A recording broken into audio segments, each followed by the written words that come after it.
आयोजित इस अन्य पिछड़ा वर्ग के सम्मेलन में मंच पर उपस्थित हम सबके संगठन के नेता आदरणीय साहब सिंह राजपूत जी, मंचासीन हमारे महासभा की सभी पदाधिकारीगण, इस कार्यक्रम में उपस्थित हमारी माताएं बहनें और सभी श्रोतागण, और विशेष तौर से मैं धन्यवाद दूंगा इस सीतापुर की अखिल भारतीय लोधी राजपूत कल्याण महासभा के अध्यक्ष आदि रमाशंकर जी और उनकी टीम को, जो ऐसे समय में आपने यहाँ सब लोगों को उपस्थिति कर इस महासभा का गौरव बढ़ाया। मैं प्रयास करूंगा कि हमारी बात आप तक पहुंचे। मैं 2 चरणों में अपनी बात रखूंगा।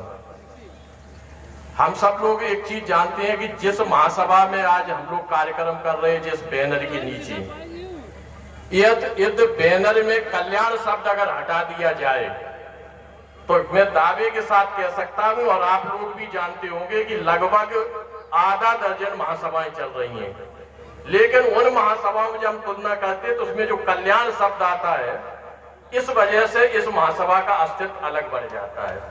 अब कल्याण शब्द की जो महिमा है वो हम आपको एक रामायण के प्रसंग के द्वारा आप लोगों को प्रयास करूंगा कि आप तक पहुंचे। जब भगवान राम ने अयोध्या के लिए, जब भगवान राम ने लंका जाने के लिए उनको जब पुल की जरूरत थी, समुद्र में पुल बनाने के लिए, तो उन्होंने समुद्र देव से प्रार्थना की कि हमें लंका विजय के लिए लंका तक जाना है, तो इसलिए आप हमें रास्ता दें। लेकिन सभी देवताओं की अपनी एक बाध्यता होती है। जब समुद्र देव ने रास्ता नहीं दी, जब भगवान राम को गुस्सा आई तो उन्होंने समुद्र देव को ही नष्ट करने का प्रयास किया और बाण चढ़ाया। समुद्र देव जब उपस्थित हुए भगवान राम के सामने तो उन्होंने कहा कि हमारी बाध्यता है प्रभु, हम समुद्र को नहीं सुखा सकते, न रास्ता दे सकते। तो उन्होंने कहा हमको लंका तो जाना ही है, लेकिन अब आप तय करो कि हम लंका कैसे जाएंगे। तो समुद्र देव ने भगवान राम से कहा कि आपका पुल एक ही चीज से बन सकता है, एक कारण से या एक आशीर्वाद से, कि पुल बनाने के लिए जिस पत्थर पे राम लिख दिया जाएगा तो वो पत्थर उस पानी में तैर जाएगा। वो तय हुआ। भगवान राम ने तय करके अपने सभी बानरों को लगाया, जो भी वहां लोग थे, तो जिस पत्थर पे राम लिख दिया जाता था तो वो पुल बन जाए, वो पत्थर वहीं तैर जाता था। लेकिन जिस पत्थर पे राम नहीं लिखा होता था वो डूब जाता था। तो जब पत्थरों पे राम लिखने के बाद जब पुल बना तो भगवान राम ने सोचा कि एक पत्थर हम भी डाल दें इसमें। जब भगवान राम ने पत्थर डाला, उस पे राम नहीं लिखा तो वो पत्थर उसमें डूब गया। सब लोग जानते होंगे ये रामायण का प्रसंग है। और हनुमान जी कहीं देख रहे थे कि भगवान राम ने जो स्वयं पत्थर डाला वो डूब गया, और जिसपे श्री राम लिखी थी वो पत्थर तैर गया। तो हमारा कहने का मतलब ये है कि राम के नाम की महिमा थी, राम की महिमा नहीं थी। राम से बड़ा राम का नाम था।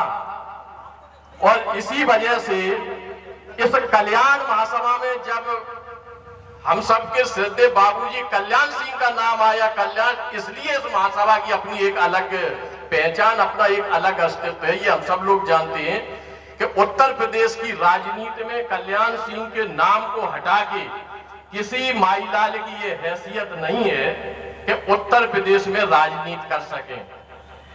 जब सारे पत्थर तैर गए, पुल बनेगा, तो रावण, मंदोदरी ने रावण से कहा कि भगवान राम के नाम से पत्थर पे लिखने के बाद अगर पत्थर तैर जाता है तो वो कोई ना कोई शक्ति जरूर है। तो रावण, मंदोदरी ने रावण से जब ये कहा तो रावण ने कहा कि ये कौन सी बहुत बड़ी बात है, पत्थर हम भी तैरा देंगे। और रावण ने भी जब पत्थर डाला तो उस पर राम नहीं लिखा, लेकिन वो पत्थर डूबा नहीं, वो तैर गया। रात में जब मंदोदरी ने उनसे पूछा कि हमें सही बात बताओ महाराज कि तुम्हारा पत्थर कैसे तैर गया, जब भगवान राम ने पत्थर डाला तो डूब गया और तुमने जब पत्थर डाला तो तैर गया। तो उसने, रावण ने कहा कि मंदोदरी, मैंने जब पत्थर डाला था तो उस पत्थर से मैंने कह दिया था तुम्हें भगवान श्री राम की कसम है अगर तुम डूब गई तो हमारा कहने का मतलब यह है कि जो राजनीति आपके वोट से कर रहे हैं वो भी कहीं ना कहीं से अंटा फंदा करके आपके समाज, आपके नेता और आपके लोगों को इस्तेमाल करते। इसलिए अपनी शक्ति को पहचानो आप लोग।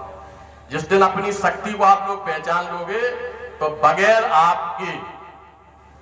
आपकी मर्जी के, बगैर आपकी इच्छा के किसी भी जिले में, किसी भी प्रदेश में, किसी भी क्षेत्र में किसी माईलाल की हैसियत नहीं है कि राजनीति कर ले।